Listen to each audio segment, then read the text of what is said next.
Esqueça tudo o que você aprendeu sobre o Minotauro. Apague a imagem daquele monstro furioso bufando no coração de um labirinto. Rasgue o conto de fadas do herói que desce à escuridão para aniquilar o mal. A verdade é que nem mesmo esse nome era dele. Minotauro não é um nome, é uma condenação. A história que nos contaram é uma fraude, um manto bordado a ouro para esconder um cadáver apodrecido. Pura propaganda de guerra, forjada para celebrar um assassino. Hoje, nós vamos desmantelar essa lenda e eu vou provar que o verdadeiro monstro dessa história não é a criatura acuada no escuro, mas sim o rei que a aprisionou lá. Prepare-se porque a maior história de monstros da Grécia Antiga é, na verdade, a trágica história de sua primeira e mais incompreendida vítima. Quando ouvimos o nome Minotauro, a mente projeta uma imagem instantânea. Uma besta de força bruta, metade homem, metade touro, um devorador de carne humana numa prisão intransponível. É essa a figura que o tempo, os filmes e os jogos cinzelaram em nosso imaginário. Mas, e se essa narrativa for uma tapeçaria gloriosa, tecida com fios de mentira para esconder a mancha de sangue que nunca secou?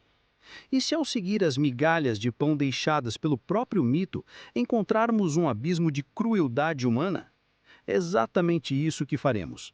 Agiremos como detetives da mitologia, farejando os rastros de sangue e mentiras deixados pelos próprios gregos, para expor a teia de arrogância, poder e sadismo que sentenciou uma criança a uma vida de agonia e a uma morte indigna.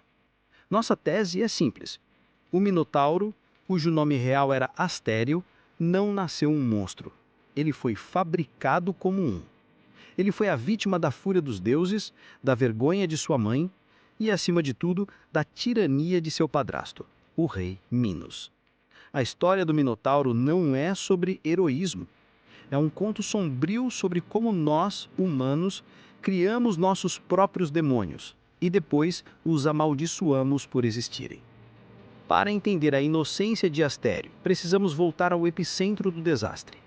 Ele não foi gerado pelo amor, nem mesmo pelo desejo. Ele foi o resultado de uma praga divina, uma vingança direcionada não a ele, mas ao homem que se tornaria seu carcereiro, o rei Minos. Tudo começou com uma disputa de poder. Minos, para provar aos seus irmãos que era o escolhido dos deuses, implorou a Poseidon que um touro branco como a espuma do oceano emergisse das águas, prometendo sacrificá-lo em honra ao deus. Poseidon cumpriu sua parte, mas a arrogância de Minos envenenou tudo. Hipnotizado pela perfeição do animal, ele quebrou sua promessa sagrada. Ele escondeu a criatura divina em seu rebanho e abateu um touro comum em seu lugar. A vingança do deus foi um ato de terror psicológico. Poseidon infectou a esposa de Minos, a rainha Pasífae, com uma paixão doentia pelo touro branco, levando-a a se unir a ele dentro de uma vaca de madeira oca construída pelo inventor Dédalo.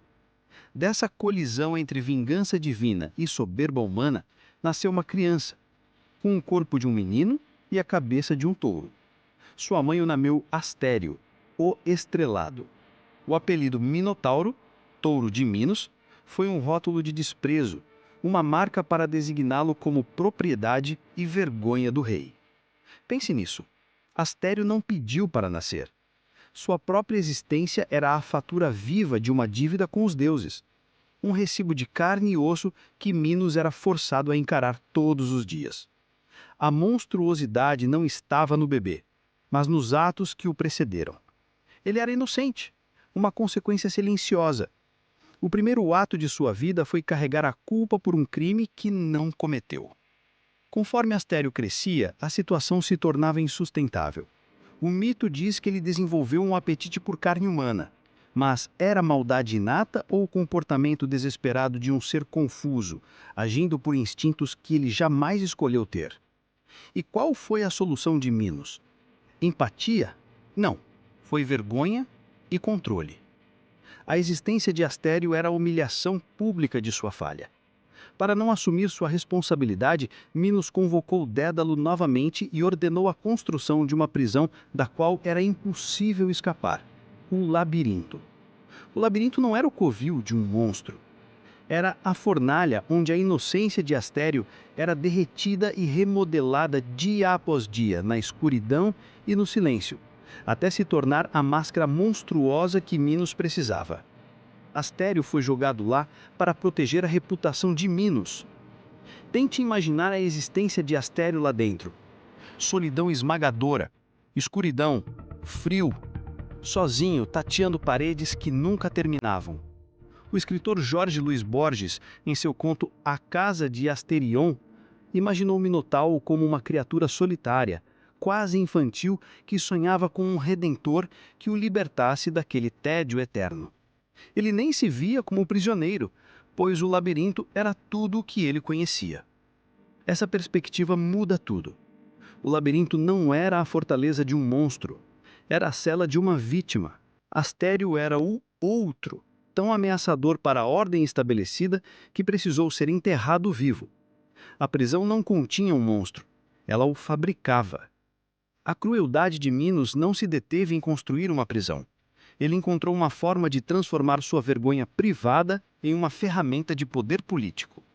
A história do tributo de Atenas é a prova final disso. A desculpa veio com a morte de Andrógeo, o filho perfeito de Minos, assassinado numa emboscada pelos atenienses após vencer todos os jogos e humilhar os atletas locais. Minos, consumido pela fúria, declarou guerra a Atenas e esmagou a cidade. Como punição, ele impôs um tributo sádico. A cada 9 anos, Atenas deveria enviar 7 rapazes e 7 moças virgens para Creta, para serem empurrados na entrada do labirinto como um sacrifício vivo para saciar a fome de Astério. Pense na frieza calculista desse plano. Minos não apenas matava, ele infligia uma tortura psicológica a uma nação inteira. Ele fez da fome de seu enteado seu próprio cão de guerra, uma besta acorrentada que ele soltava para manter uma nação inteira de joelhos. A fome de Astério deixou de ser um problema biológico para se tornar uma arma de política externa. Então, quem é o monstro aqui? A criatura que come para sobreviver ou o rei que conscientemente envia 14 jovens para uma morte terrível para satisfazer sua vingança? Astério era só a arma do crime, tão prisioneiro quanto eles. Sua fama de devorador foi uma campanha de marketing orquestrada por Minos. E Astério, isolado no escuro, não tinha voz para se defender. E então chega o nosso herói, Teseu, o príncipe de Atenas. Cansado da humilhação, ele se oferece como parte do tributo, com a missão secreta de matar o Minotauro.